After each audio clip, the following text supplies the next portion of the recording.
नागेन्द्रहाराय त्रिलोचनाय भस्मङ्गरागाय महेश्वराय नित्याय शुद्धाय दिगंबराय तस्मै नकाराय नमः शिवाय। बच्चों, मैं गोपाल ठाकुर, सहायक प्राध्यापक व्याकरण, लक्ष्मी नारायण रामेश्वर संस्कृत महाविद्यालय जयदेवपट्टी से शास्त्री तृतीय वर्ष के लिए परम लघु मंजूषा के कुछ सूक्ति पर व्याख्यान करेंगे।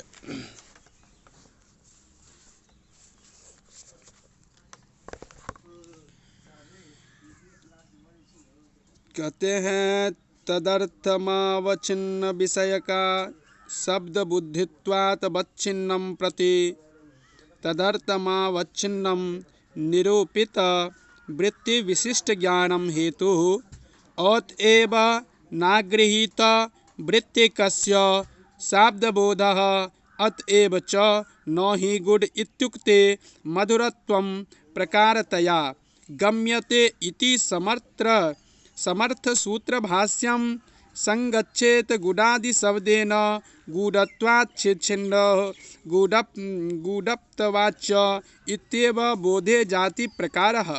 मधुरत्वं तो गुडो मधुरः एकच्छत्वात् इत्यनुमान रूप मानतरंगम्यम शब्दबोध प्रकारम वाचिख्यासु ग्रंथ कृच्छा बोधे कार्यकरण भावम निवृत्तिद्यादीनां तदर्थमावच्छिन्नं विषयाका शब्द बुद्धित्वात् वाच्छिन्नं तस्य पदार्थस्य यो धर्मः पदार्थ प्राणप्रदत्वं तेनावच्छिन्नः पदार्थानान्तरात् पृथक्स्य परिचायितः पदार्थः विषयो लक्ष्यं तस्य तादृशः याच्छब्दबुद्धित्वं शब्दत्वं तेनावच्छिन्नो विशिष्टः शब्दबोधस्त्वं प्रति तदर्थवच्छिन्निरूपितवृत्तविशिष्टज्ञानं तस्य पदार्थस्य धर्मेण प्राणप्रत्ययेन वच्छिन्नो विशिष्टो जः पदार्थस्तेन निरूपितंगा कृता व्यतिर्वारपरस्तस्य विशिष्टं विशेषस्वरूपं ज्ञानमोधः हेतुकारणं भवतीति शेषः अव्यवनुक्तं भवति।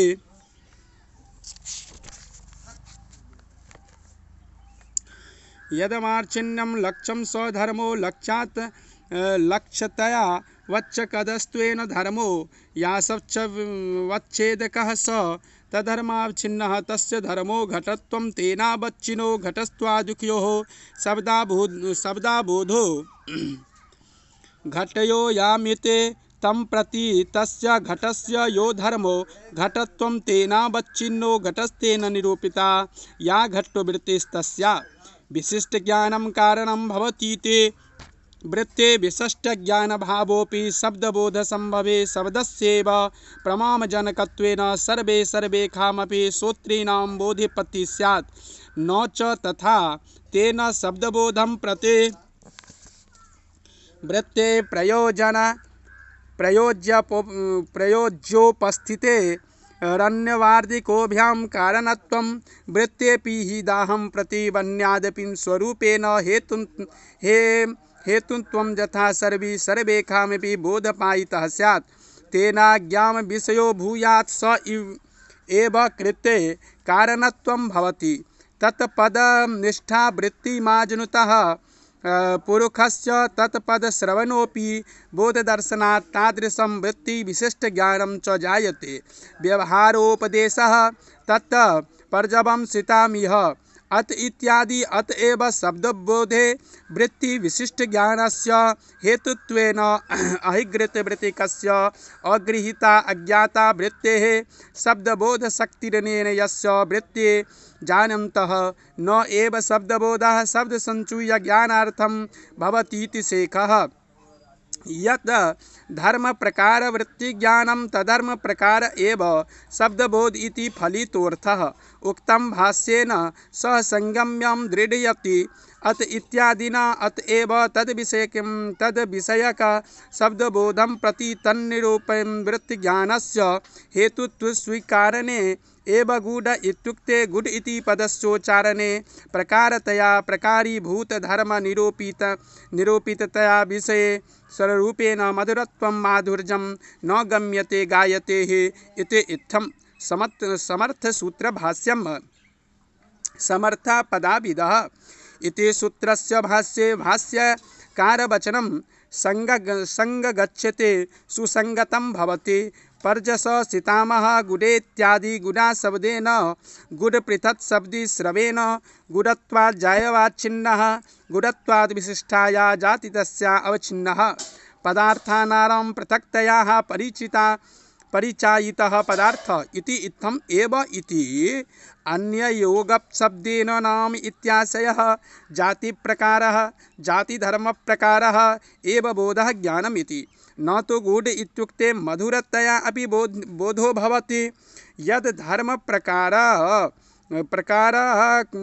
वृत्ति ज्ञानं तद्धर्म प्रकारस्य बोधस्य संभवात् गुडोपदेशेन गुडत्प्रकारबोधस्य दर्शनात् मधुरत्यादेन धर्मत्सत्त्वेपि गूढत्वप्रकारेण गूढप्रवृत्तिन मधुरत्वप्रकाशबोधो इति ज्योत्सनानां स्पष्टं शब्दबोधे हि पदवृत्तिज्ञानयोः पृथक्तयाः कारणस्वीकारे यथा नैयायिकाः आमन्ति कार्यकरणभदवै लोके महद्गौरमिति विशिष्टस्य कारणं त्वं शब्दिकाः स्वीकुर्वन्ति तदोक्तं विशिष्ट वृत्तिविशिष्टपदेन मूले वृत्तिविशिष्टज्ञानश्च उपदेशव्यवहारयोर्भवति अनेन पदेन बोधयमिति आप्तवाक्यमुद्देशः व्यवहारस्तु व्यवहारप्रदर्शनमेव यथा उत्तमवृद्धे मध्यप्रथम विधि घटमानाय इत्युक्ते तनुसृत्य मध्यममृतेः आनीतं पिण्डं दृष्ट्वा समीपस्थेन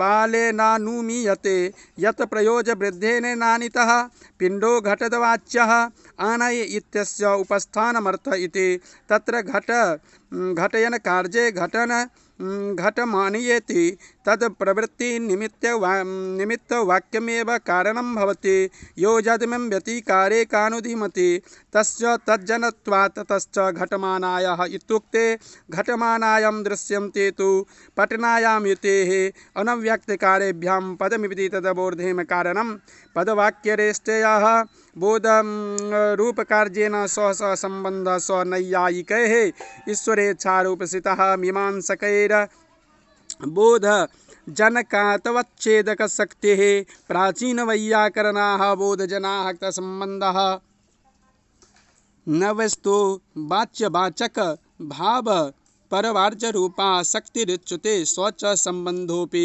अखण्डो धर्म विशेषो न तु कश्चिन्नस्त्या निरूपितं वाचकरूप इति एवं व्यवहारदर्शनादित तत्पदानिर्दिष्टाः ज्ञानकारं तद्विषः संस्कारो जयन्ते यो हि श्रवण प्रत्यक्षविषयीभूतपद्रूपो बोधक वसादबुद्धः स्वविषयः शक्ति विषयनिं जनयन्ति स्मृता च शक्तिः पदार्थविषयकं ज्ञानमुत्पादयति इति ज्योत्सनां स्पष्टं ननुः यधर्मप्रकार कृत्तिविज्ञानं तधर्मप्रकार एव बोध इति इत्युक्ते गूढपदवाच्यो हि गूढत्वप्रकारजातिविशेष एव च इति चेत् कथं तत्र मधुरत्वज्ञानमित्येदपेक्षा भावूदिशुच्यते मधुरत्वाद् मधुरत्वं गूढेया मधुरता सा इति विवक्ष्यते तद्विरक्त्यामित्यः स्याः गूढत्वधर्मविशिष्ट पदार्थः मधुरः मधुरातयो भवति मधुपो लुक एक्ष्वात् इक्षरोर्विकार एक्ष्वं तस्य भावत्वस्व इति इत्थं गूढो हि इक्षोकारविकारः सेनास्तपिः स्वप्रकृतिश्च मधुर एव भवति इति अनुमानेति अनुमानमानुना यद्रूपं यन्मानान्तरं प्रमाणान्तरं तेन गम्यं बोधे बोध में वेति न तो शब्द गम्यति नैयिकायास्तु ज्ञानलक्ष्यम प्रत्यासत्या अलंकारितास्तु व्यचनन्यायात्र मधुरत्व प्रकारं बोधम मन्यते इति ज्योत्सनायाम। इस व्याख्या के आधार पर हम कह सकते हैं कि शब्द बोध में कार्यकरण भाव इस प्रकार माना जाता है। उस धर्म से अवच्छिन्न जो पदार्थ है, उस विषय वाली शब्द बुद्धि के भाव से अवच्छिन्न जो शब्द बोध कार्य है, उसके प्रति उस धर्म से अवच्छिन्न पदार्थ के द्वारा निरूपित वृत्ति का विशिष्ट ज्ञान ही कारण होता है। अर्थात घटत्व धर्म से अवच्छिन्न जो घट है, उस विषयक शब्द बुद्धि तत्व से अवच्छिन्न जो शब्द बोध है, उसके प्रति घट धर्म से अवच्छिन्न घट से निरूपित वृत्ति का विशेष ज्ञान ही कारण होता है। इसी कारण जिसको वृत्ति का ज्ञान नहीं है, उसको शब्द बोध नहीं होता। इसी कारण से गुड़ कहने मात्र से मधुरत्व का बोध नहीं न होता। ऐसे समर्थ पद विधि के भाष के संगति बैठती है। गुड़ पद से गुड़त्व धर्म से विशिष्ट गुड़ शब्द का जो अर्थ है, जिसमें गुड़त्व रूप जाति का ज्ञान विशेषण बनता है, उसी का बोध होता है। मधुरत्व का ज्ञान तो गुड़ मीठा होता है, क्योंकि यह ईख से बनता है, इस प्रकार के अनुमान रूप दूसरे प्रमाण के द्वारा होता है, न कि शब्द से। शब्द से जो बोध होता है वही शब्द बोध है, और उससे शब्द कारण है तथा अर्थ कार्य है। यह तो सामान्य है। शब्द बोध में विशेषतया यह है कि उसमें पहले जो शब्द का सही ज्ञान हो, और दूसरा यह कि विषयक वृत्ति का अच्छी तरह ज्ञान हो। शब्दो ही ये न व्यापारे न स्वयमीर्थ बोधित शब्दतः, अर्थात शब्द जिस व्यापार के द्वारा अपने अर्थ को बोध कराता है, उसे वृत्ति कहते हैं। शब्द से जिस अर्थ का बोध होता है वह शब्दा बुद्धि है, और उसमें शब्द बुद्धित्व धर्म रहता है। शब्द बुद्धित्व से अवच्छिन्न होता है शब्द बोध। जैसे घट पदार्थ विषयक शब्द बुद्धि में घट पदार्थ घटत्व रूप धर्म में अवच्छिन्न होता है, अतः घट धर्म से विशिष्ट शब्द बुद्धि कार्य होता है। उस कार्य के प्रति शब्द का सम्यक ज्ञान एवं उसे अभिष्ट पदार्थ अर्थात वृत्ति विषयक ज्ञान उत्तरदायी है। शब्द को ठीक ठीक सुन न पाने से एवं सुनकर भी उसके अभिष्ट अर्थ का ज्ञान न होने से दोनों ही स्थिति में शब्द बोध नहीं होता है। अतः घट पदार्थ विषयक शब्द बोध के लिए घट शब्द एवं घट पदार्थ से संबद्ध वृत्ति का ज्ञान कारण होता है। यही संक्षेप में पदार्थों के शब्द बोध में कार्यकरण की स्थिति मान ली गई है। जिस धर्म प्रकार का वृत्ति का ज्ञान होता है, उसी धर्म के ही प्रकार का शब्द बोध होता है। इसी कारण गूढ़त्व धर्म से विशिष्ट गूढ़ शब्द का गुरुत्व जाति प्रकार का ही शब्द बोध होता है, मीठेपन का नहीं। मीठापन तो गुड़ ईख से बना होने के कारण मीठा होता है, ऐसा अनुमान से जाना जाता है, शब्द से नहीं। अस्तु। तो इस तरह से आज की कक्षा को मैं यहीं पर विश्राम करता हूँ। फिर हम लोग अगली कक्षा में विशेषण्य भावव्यत्यासेन गृहीत शक्तिकस्य पुंसो घटपाद घटत्व विशिष्ट घट बोध वारणाय तद्धर्मावच्छिन्ने ज्ञानम वित्ति विशिष्टश्च स्वेको बुद्ध संस्कार समानाधिकरणस्य। इस विषय पर व्याख्या को पढ़ेंगे, अर्थ को जानेंगे। इस तरह से आज की कक्षा को मैं यहीं पर विश्राम करता हूँ। अब अगली कक्षा में आप लोगों के साथ पुनः ऑनलाइन के माध्यम से उपस्थित रहूँगा। धन्यवाद।